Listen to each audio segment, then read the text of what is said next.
Test 5. You will hear a number of different recordings and you will have to answer questions on what you hear. There will be time for you to read the instructions and questions and you will have a chance to check your work. All the recordings will be played once only. The test is in 4 sections. At the end of the test, you will be given 10 minutes to transfer your answers to an answer sheet. Now turn to Section 1. Section 1. You will hear a man talking to a woman about hiring a car. First, you have some time to look at questions 1 to 5.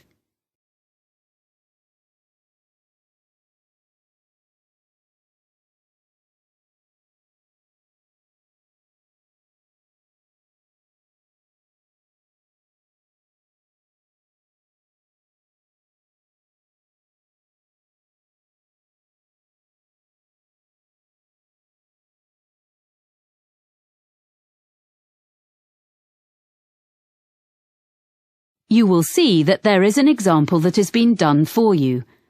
On this occasion only, the conversation relating to this will be played first. Hello, how can I help you? Hi, I'm Carlton Mackay, and you booked me some flights recently to Australia and some internal ones? Oh, yes, Mr. Mackay. I remember you now, of course. Well, I find I'm going to need car hire while I'm in Sydney after all. I think you said you could recommend a good value company? Yes, that's right. Cost-wise cars. They're very good and don't charge lots of extras. They have 3 offices in the Sydney area, including 1 office right at the airport. The number of offices in Sydney is 3, so 3 has been written in the space. Now we shall begin. You should answer the questions as you listen, because you will not hear the recording a second time. Listen carefully and answer questions 1 to 5. Hello, how can I help you? Hi, I'm Carlton Mackay, and you booked me some flights recently to Australia and some internal ones? Oh, yes, Mr. Mackay. I remember you now, of course. Well, I find I'm going to need car hire while I'm in Sydney after all. I think you said you could recommend a good value company? Yes, that's right.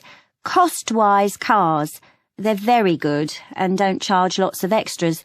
They have 3 offices in the Sydney area, including 1 office right at the airport. So I'll just book it online? Yes, you can book online, but you should have their phone number too, just in case. Of course. That's 1800 705 639. It's on the website, and you can get a discount if you quote your booking reference from us. Oh, what's that? I mean the one you got from me when we booked your flights. I have it here. 74302. Oh, thanks. I guess I've got it at home, but I'll write it down again in case. A discount is good. So, where exactly is the office? I'll be coming to the domestic terminal from Melbourne. It's immediately outside the international terminal. OK. And another thing I want to check is, will they be open when I arrive, or is it just office hours? Well, they open at 6:45 and close at 6:15 in the evening. So let's see. You're due to land at 6:10. By the time you've collected your bags and so on, which will take a little while, they won't be open. But if you arrange it in advance, they can wait for you. You do have to pay an extra $30 for that, though. OK. Well, I'm staying near the airport the first night, so I could go back in the morning and save a day's hire? Yes, that'd be better. That'd save you about $50. Do you know what kind of cars they have? Quite a variety, I think. The best value should be under $60 a day with luck. That would be the echo, I guess. Sorry? ECHO. Like when your voice bounces back? Before you hear the rest of the conversation, you have some time to look at questions 6 to 10.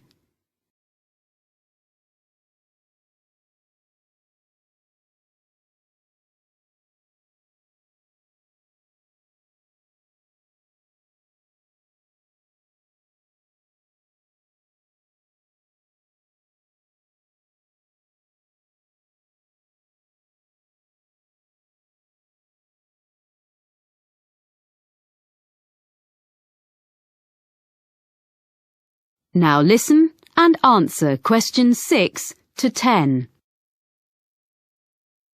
I suppose I have to book online before I leave? That's the best way. They won't deduct any charges until you finish with the car, but they do need your credit card number when you book, and of course they'll want to see your driving licence when you collect. How long will you need it?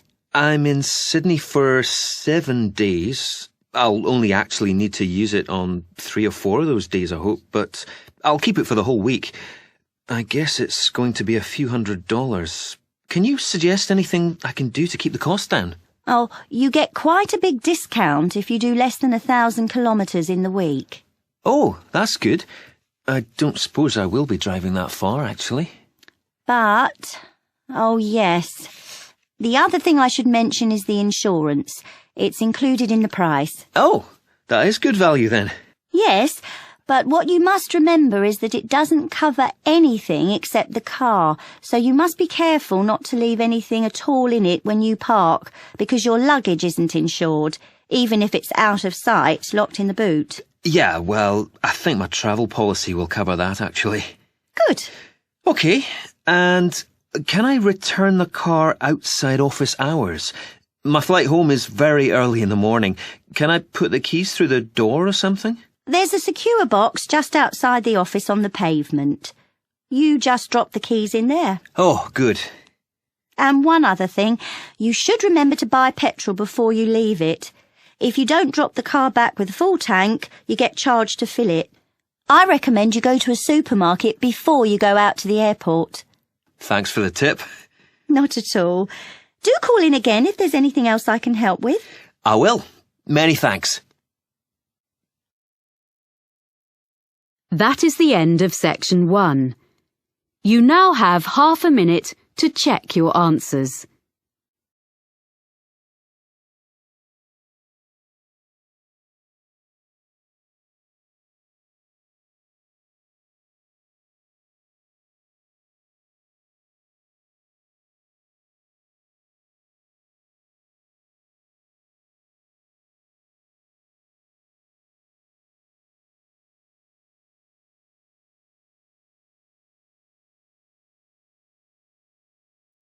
Now turn to section 2. Section 2. You will hear a speaker from the hotel industry addressing a group of young people about careers with her firm. First, you have some time to look at questions 11 to 15.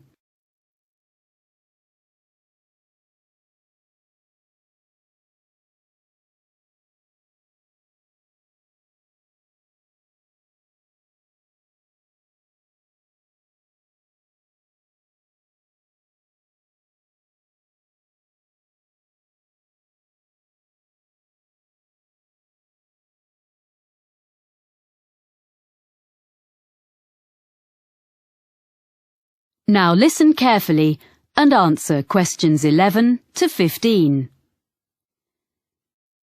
Good morning. It's a great pleasure to be here in London and to see so many people interested in working in hotels.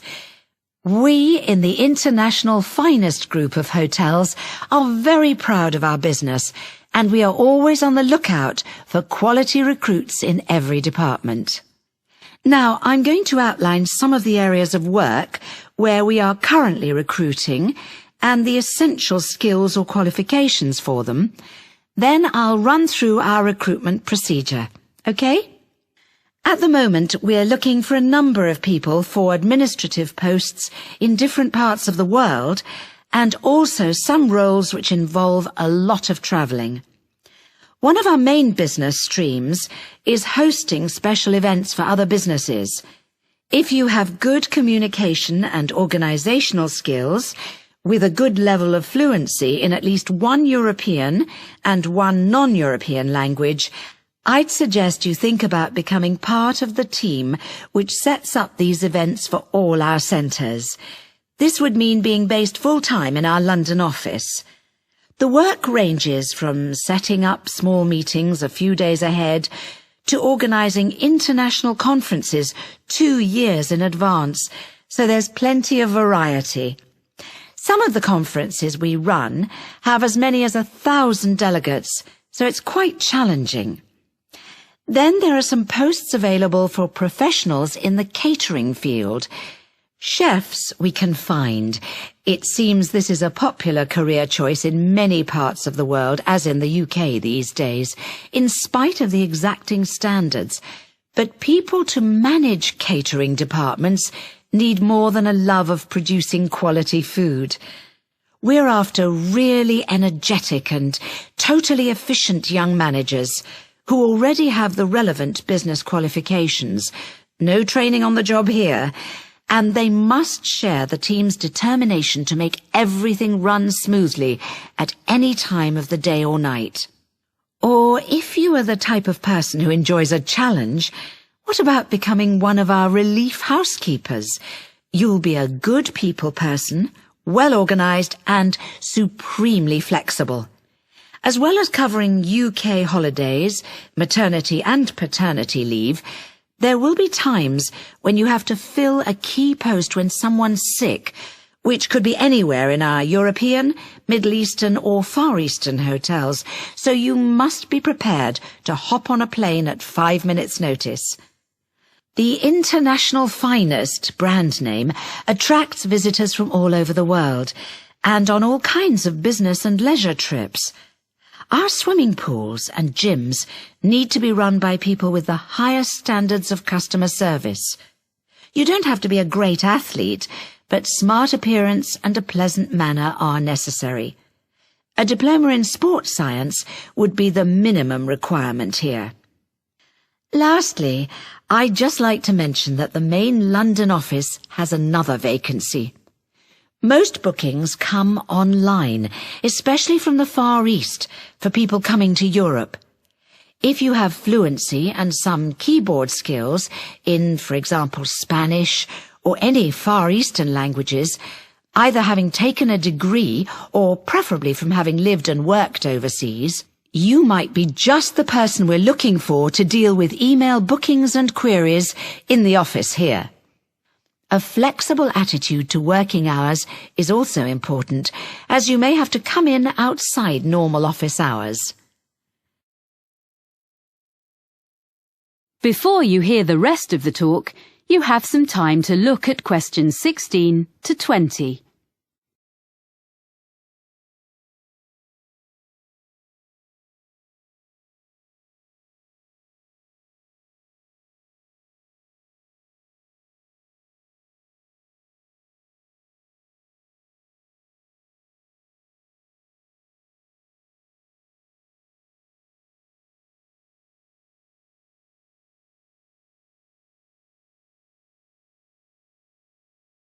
Now listen and answer questions 16 to 20.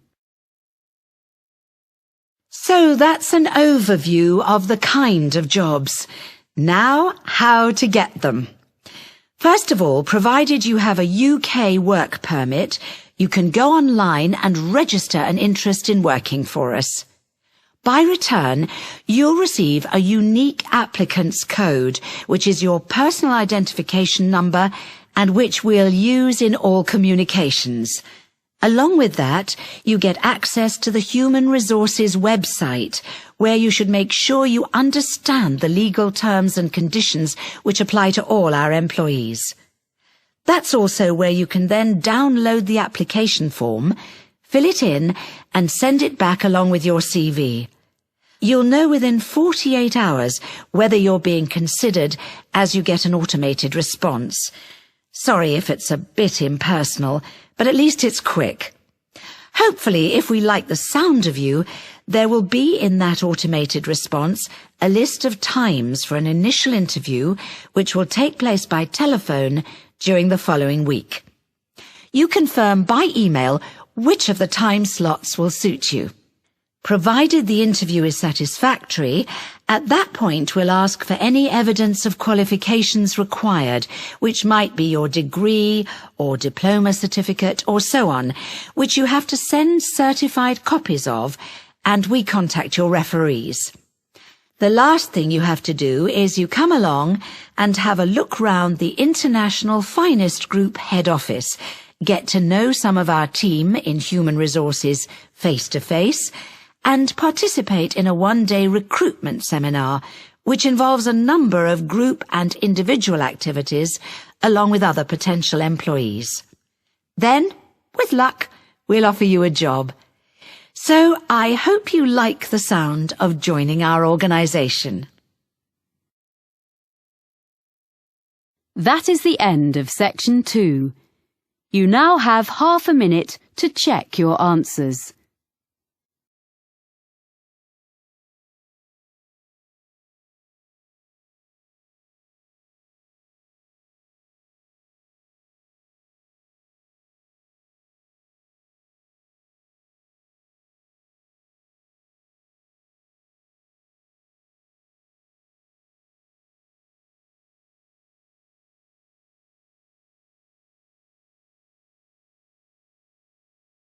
Now turn to Section 3.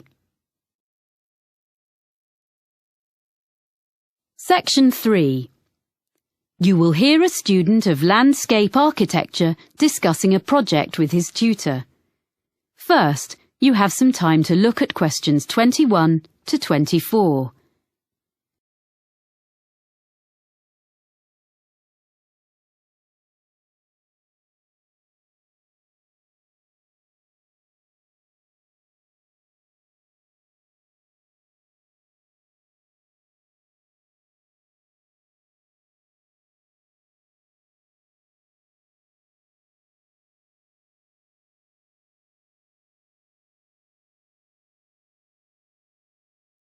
Now listen carefully and answer questions 21 to 24. So, let's hear what you're doing for your next project. I've decided to design a roof garden for a supermarket. I've been looking at some on the web, and I think that a garden on top of a building is the up-and-coming thing. Okay. So you've done a bit of reading already? Mm-hmm. What benefits would there be for the client? Why do you think a supermarket chain would be willing to meet the expense of construction? You do realize that would be the first thing they raise. Yes, I know. But I'd explain that in spite of the initially high expense, they would save that much in approximately 5 years. Well, I'd have to do sums. Calculate specifically. Yes. How would the saving come about? Mainly through lower heating and aircon bills. The extra insulation offered by having a layer of living plants in the soil would make a huge difference. Okay. But they might feel the expense of maintenance would be an issue. After all, supermarkets don't normally employ gardeners. What I thought was, if they made it a community garden, rather than a simple, low-maintenance green roof. So there'd be public access? Oh, yes. Then there'd be a sense of ownership in the local community, and people could take responsibility for it, instead of the supermarket paying a commercial company, and it'll really boost their public relations. That's a good point. And have you been looking into how roof gardens are built nowadays? I'm still exploring that. But if I take advantage of the latest technologies for roof gardens, it shouldn't be too difficult. But in any case, you have to use lightweight materials. But that's a matter of making the right choices. You can even use quite traditional ones, such as wood, for the planting areas. Yes, that's what I thought. It'll look good, and it isn't too heavy. But for the basic construction, the issue you have to address first is the material used between the building and the garden. You mean the barrier fabric, which ensures there's no chance of rainwater leaking down into the building? Yes. Nowadays that is very good and quite easily sourced. Then, on the other hand, there's the business of water within the roof garden itself. You mean drainage? That's an important feature of the construction in any roof design. Yes, but I think most drainage issues have been well understood for quite a long time. Okay. But another thing is with plants in an exposed situation, you usually need to find ways to optimize rainfall. Yes, because rainwater is best for the garden, if you can store it for when it's needed. What I've been looking at are some buildings which use fairly conventional storage tanks, the kind that have been in use for decades, but have them linked to modern automatic watering systems. Sounds complicated. It's less so in practice than it sounds, I think. I've been researching them, and actually the latest ones definitely work very well, and they can be electronically regulated to suit the local microclimate. That sounds interesting. You seem to have been doing some thorough research. Make sure you reference all your sources when you write it up. Yes, sure. There's one more aspect I'd just like to run past you if there's time. I want to include a light feature in the design. Of course. I've got a sketch here. Let's have a look then. Before you hear the rest of the conversation, you have some time to look at questions 25 to 30.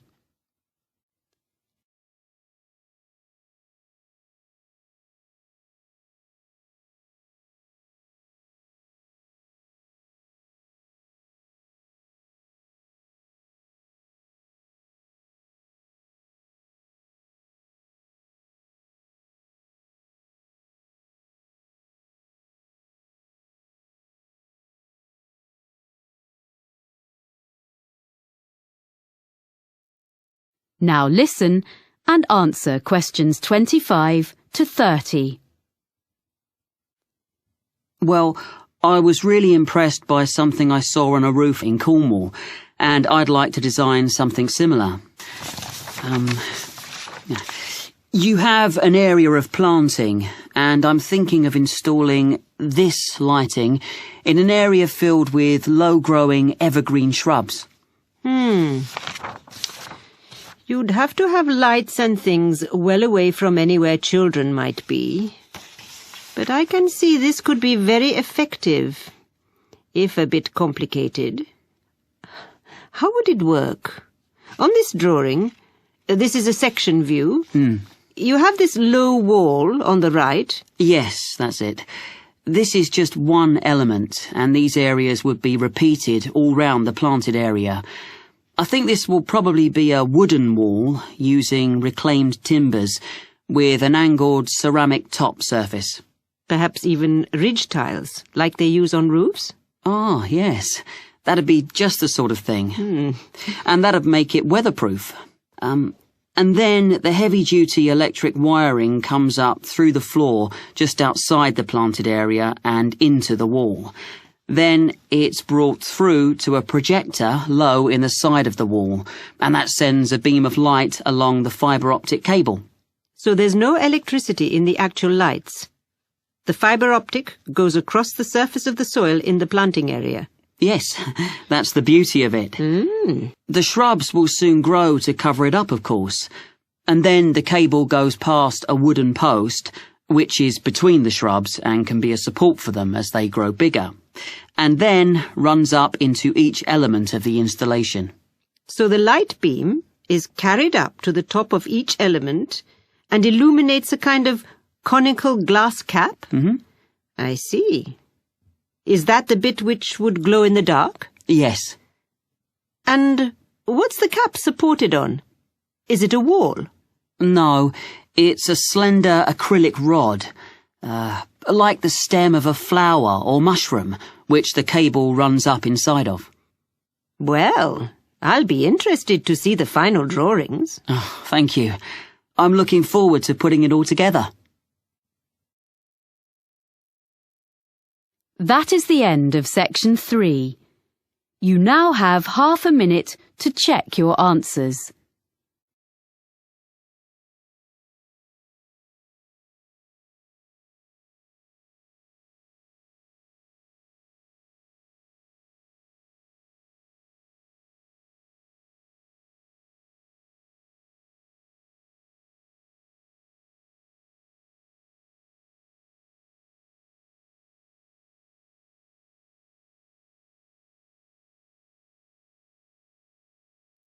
Now turn to section 4. Section 4. You will hear a geography student giving a presentation about sand to fellow students. First, you have some time to look at questions 31 to 40.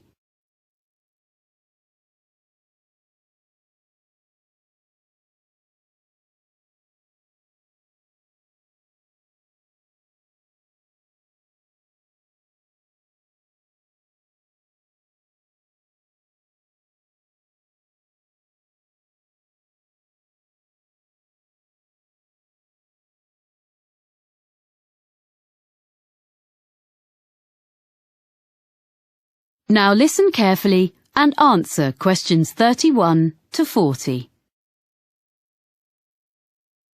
First, I would like to tell you how the Argus computerized photography system has helped marine researchers. Then I shall talk a bit about sand collecting. Well, Argus is the system Dr. Rob Holman developed when he was working at a research pier on the coast of North Carolina about 20 years ago. This pier stretches out over the water, and it's the longest research pier in the world, with an observation tower on the end of it. The researchers there make precise measurements of how the sand moves about under the waves. This research is critical to the study of beach erosion in places where the coastline is being worn away. The Argus system helps to solve the difficulties encountered by these researchers. The system correlates the data from under the water with what Dr. Holman gets from his fixed camera, which is mounted above the water on the pier and uses time-lapse photography. Some of Dr. Holman's results have changed the way people understand how sand moves. To quote S. Jeffries Williams, a coastal geologist with the United States Geological Survey, the system is a critical piece of new technology, and the Argus system allows us to quantify and document visually the changes to the coast on a variety of different time frames. A lot of these take place when there is a storm, or at other times when it is difficult to have people out on the beach making observations and taking measurements. Up to now, Argus installations have been installed in places in Oregon, California, Hawaii, England, the Netherlands, Australia, New Zealand, Spain, Italy, and Brazil, as well as in North Carolina. Now, I'd like to introduce Dr. Holman's sand collection. He started collecting sand in the 1980s, and he still collects it now, even though he has around 1,000 samples. They come from his travels and from geologists and amateurs all over the world, and the collection includes sand from each continent, including Antarctica. People send him sand in envelopes, plastic bags, paper towels, and all sorts.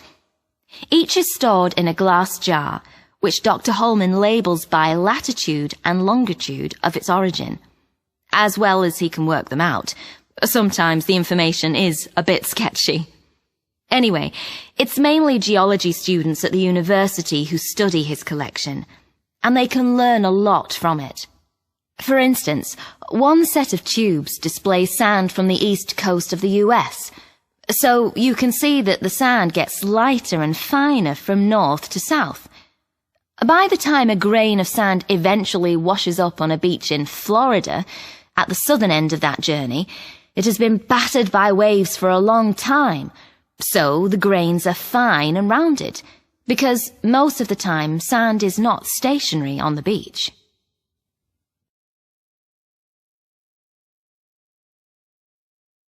Okay, so if you'd like to collect sand and maybe even send some to Dr. Holman, how should you go about it? Well, the list of equipment is very short and easy to find, but you should keep a supply when you're traveling, as you never know when you'll come across an interesting sand sample. One really handy thing for digging sand, especially if it's hard or frozen, is a spoon. It's perfect for that. If you're traveling by air, it'll have to be plastic, but metal is preferable, as plastic tends to break. You need something to put the samples in that is damp-proof and easy to carry. You can just use plastic bags, but you need to record the location and date on the bag, so you must also have a permanent marker with you, because you can never assume you will remember where you gathered a sample from later on, and you don't want it to rub off before you get home. And that's about all you need in the field to collect sand. When you get home, your samples should be logged in a notebook or computer. You need to note the location and be really specific as to exactly whereabouts on the beach you gathered your sample, low tide mark, under cliff area, etc. Then you store your sample. You want to keep everything in good condition and avoid contamination. So first you make absolutely sure that each sample is perfectly dry. You don't need any complicated apparatus for this. You can just air it out on layers of newspaper, which is suitably absorbent. Most people find that's the best way. Then, lastly, but this is really important, before there can be any chance of confusing this latest sample with another, you put it in a clean small bag or a jar, and you must stick an identification label on straight away. Some people put one inside as well, in case the outer label falls off, but that's up to you. Well, that's about all you need to know to get started as a sand collector. Any questions? That is the end of section 4. You now have half a minute to check your answers.